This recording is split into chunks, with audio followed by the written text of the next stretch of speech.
Gli amici tantissimi, tutti rigorosamente in nero. I fiori, tantissimi pure quelli, però quasi tutti bianchi.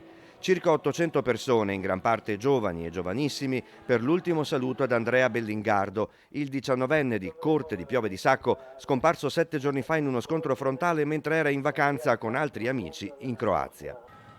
Dentro e fuori la chiesa di Corte, canti e pianti, è inevitabile. Il Vangelo di Luca è quello della trasfigurazione di Gesù davanti agli apostoli. Andrea invece, sottolinea Don Antonio Brugnolo nell'omelia, era un ragazzo autentico, vero, dolce. Il parroco, dopo averne elencato il percorso formativo in parrocchia a Corte, aggiunge perfino un aggettivo forse poco canonico, ma molto chiaro: coccolone. Perché di fronte a drammi del genere sorge una domanda, ma perché senza ottenere una risposta? Forse perché non dovrei andare più in cerca? Forse perché era destino che aveva già anticipato il futuro?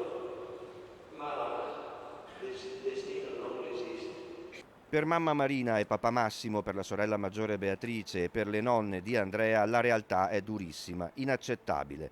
Andrea era una mia certezza, dice in un messaggio Beatrice, ora c'è il vuoto.